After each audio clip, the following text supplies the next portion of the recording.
So, hi dear 12th. So, once again, time to study the next chapter, and the chapter is Journey to the End of the Earth. See, this chapter is slightly complicated. Yes, it is slightly difficult, but I would say this chapter would be deeply loved by those who are environmentalists who have intention to know about the process of earth, how we have come on this condition. So all these things have been shown in very beautiful manner in this chapter. So first of all, let's talk about the author of this chapter. Tishani Doshi is the author of this chapter. She is, yes, what I have told, she is Madras based, poet, writer, and of course dancer as well.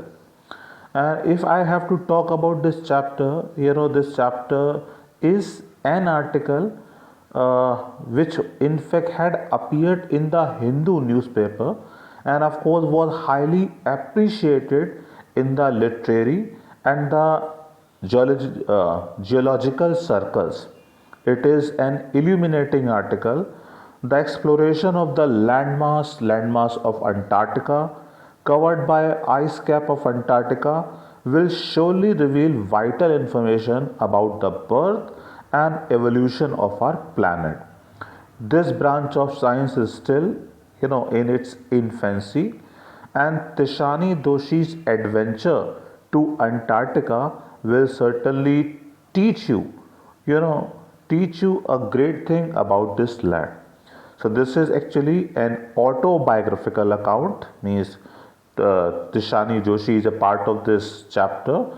And of course, in this chapter, she has given us a widespread detail about Antarctic Circle, geography, geology, ecology, and so many other things. And as far as theme of this chapter is concerned, so let me tell you that this chapter, in fact, as I have told already, deals with her first hand account, all right, first hand account in which she is herself included.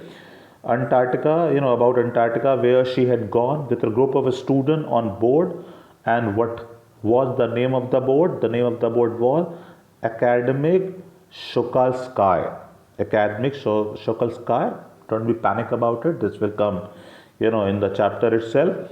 As part of a student on ice and educational adventure tourism program which was headed by Canadian Geoff Green.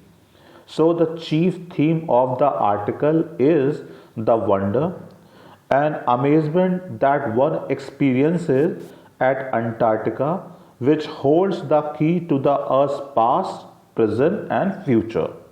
And of course, there is an equally significant sub theme too. What is that sub theme?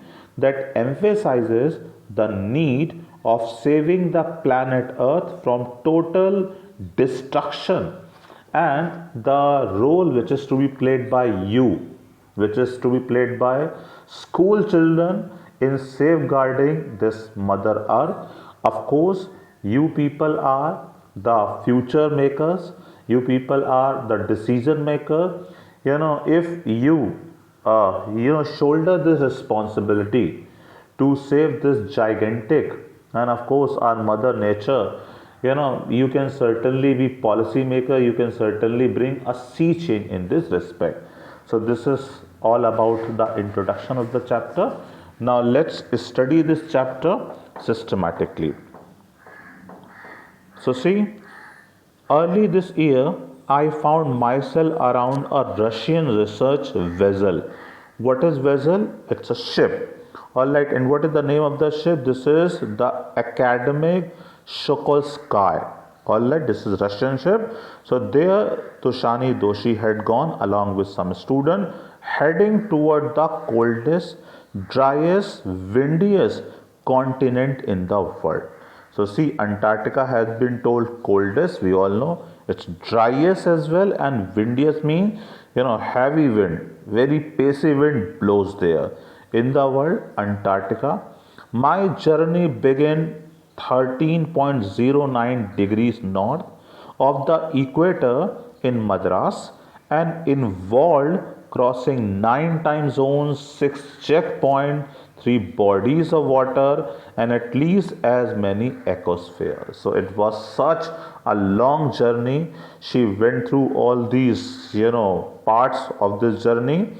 By the time I actually set foot on the Antarctic continent, I had been traveling over 100 hours in combination of a car, an aeroplane, and a ship, and so many, and ships. So you can understand how long this journey was.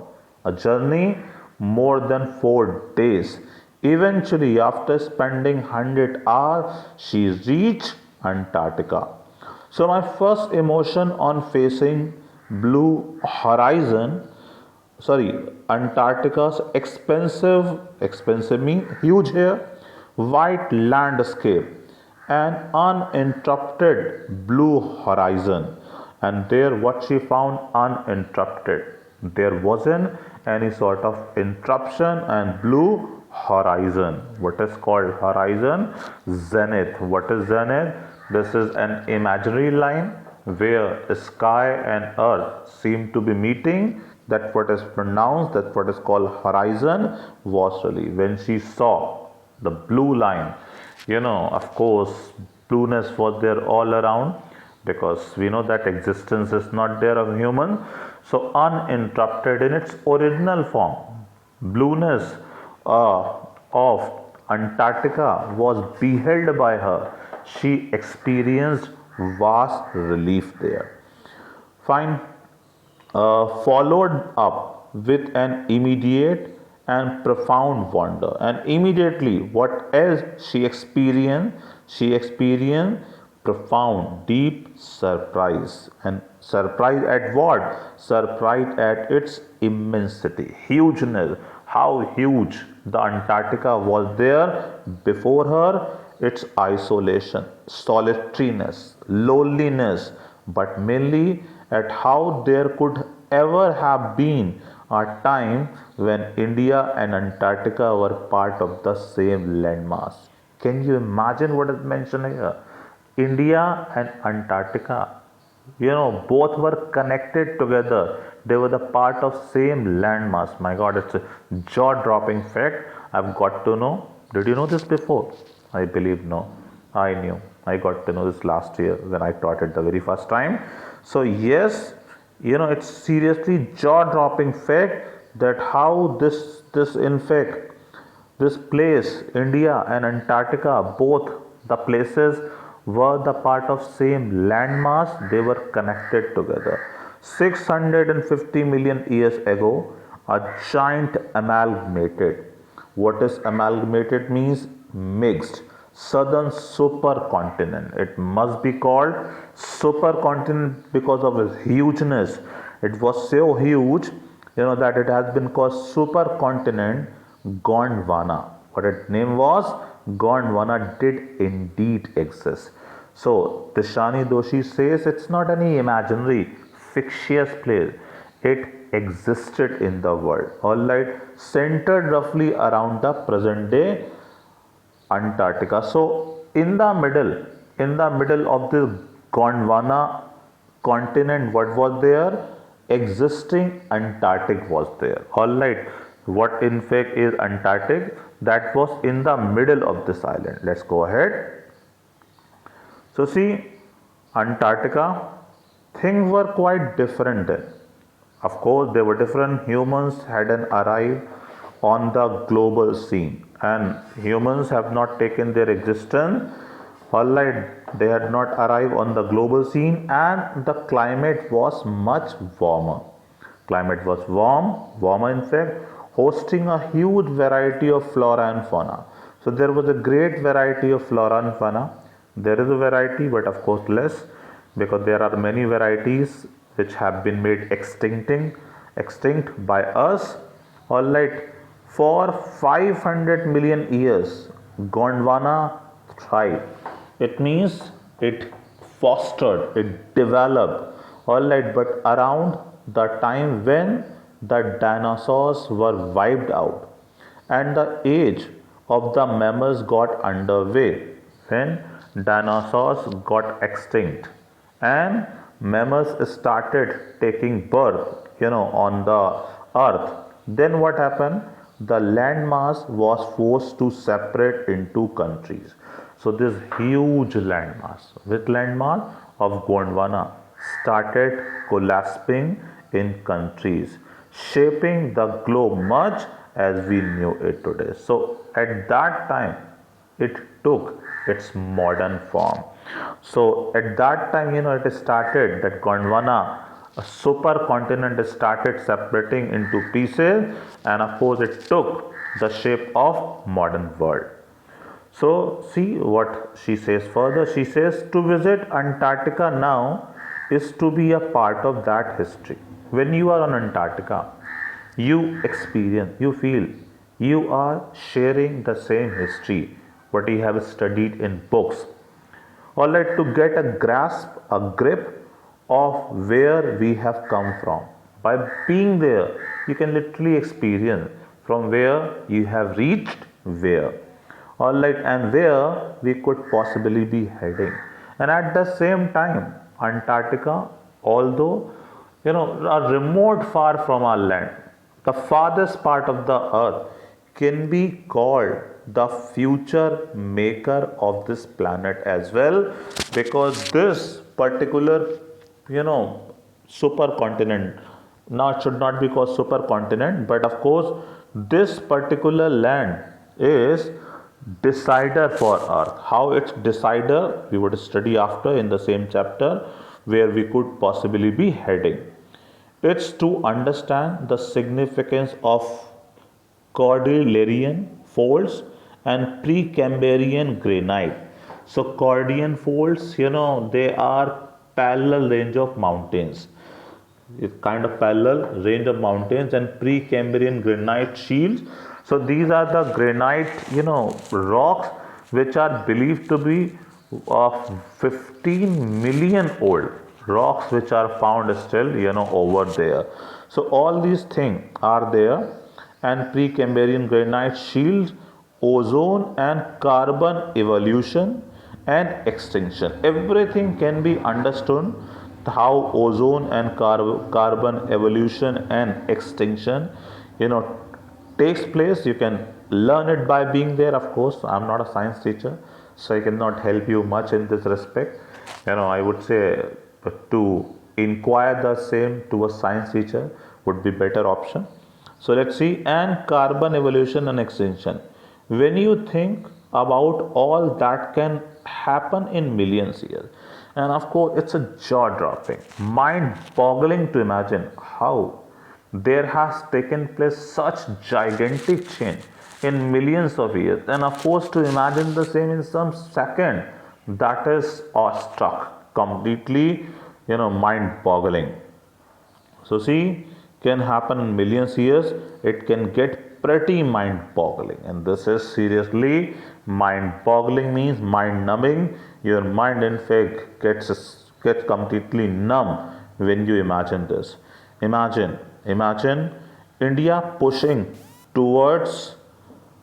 uh, pushing towards and from jamming against Asia to buckle its crust. Can you imagine that? You just imagine that India is being taken. First of all, it was part of Antarctica, then it got separated, and it being taken by the waves of ocean, and now it's floating. It's being carried by the waves towards Asia, and then when it reaches Asia, there takes place massive collision. Can you imagine two such huge land masses bumping into each other? There takes place massive collision, which in fact, which what buckled, what is buckled? Pressed, which pressed its crust.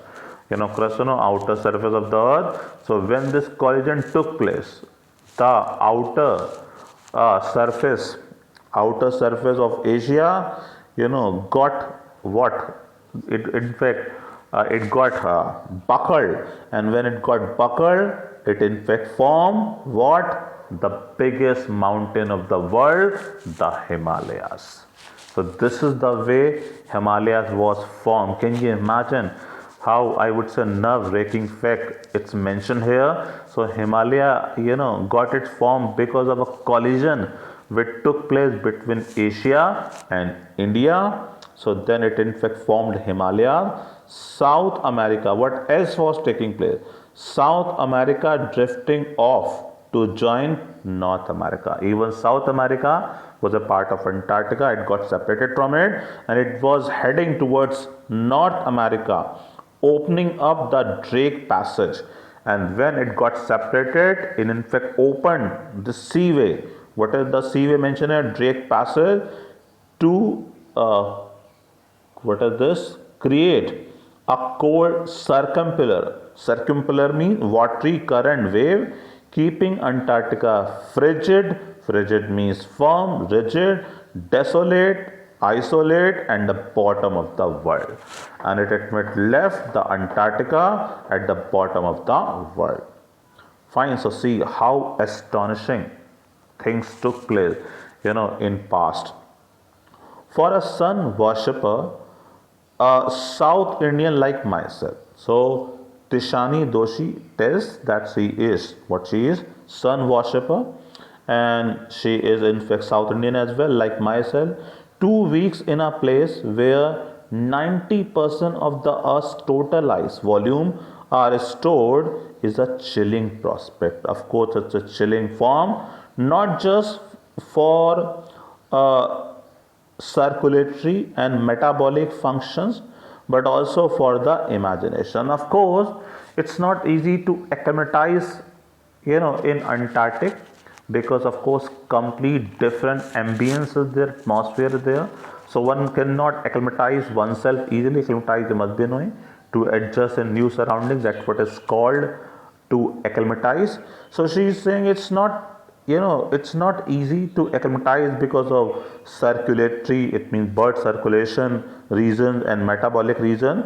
But of course this place is just beyond your imagination. Or like it's like walking into giant huge ping pong ball. What is ping pong ball? Ping pong ball is ball of tennis. Alright, so that is why it's very very difficult to walk in that ping pong ball of tennis. So, devoid of human markers. There you don't find any human sign.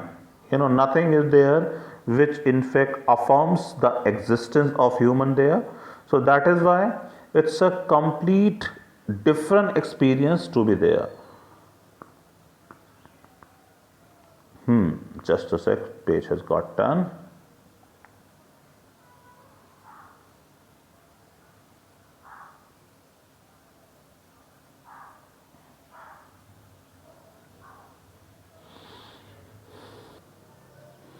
Okay, so divide of any human program.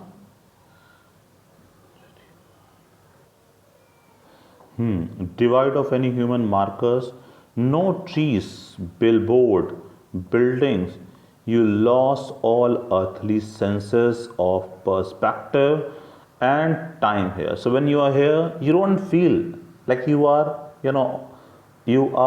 on any part of the earth, because such busy life and of course the very essential things which in fact prove the human existence, nothing is there. The visual scale ranges from the microscopic to the mighty, and such ambience is there, natural clarity is there. You can visualize everything literally. Very small thing can be found, and of course a mighty thing is also there. Such visual atmosphere is there. Midges and mites, two blue whales. Midges and mites, it's small insects are there. Two blue whales and iceberg as big as countries. Alright, so iceberg as big as countries can be found there. Countries, the largest recorded was the size of Belgium. My God, can you imagine?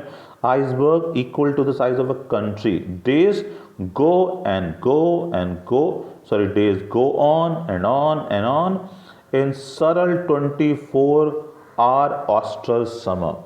And it's 24 hour. Austral means strange.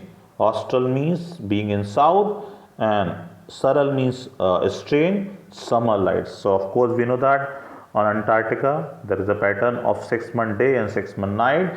So days go on and on and on, never ending days. And sir 24 hour austral light and ubiquitous. Ubiquitous means widespread silence interrupted only by occasional avalanche. Avalanche, ice storm is called avalanche or calving. It means producing ice sheet consecrates the place. Consecrate means it make the place holy. It looks that place has become very holy, very sacred with these happening. Alright, you find the place very holy there.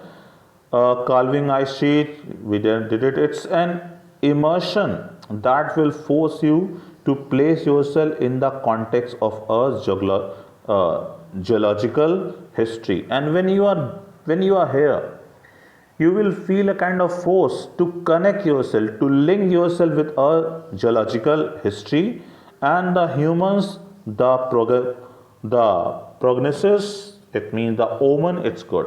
And for humans, this is not very significant that the way pollution is spreading in Antarctica. So that prognosis means bad omen, any bad premonition, that's what is called. Bad omen is not good, that the way ice of Antarctica is depleting, that's not at all, of course, a good sign for humans.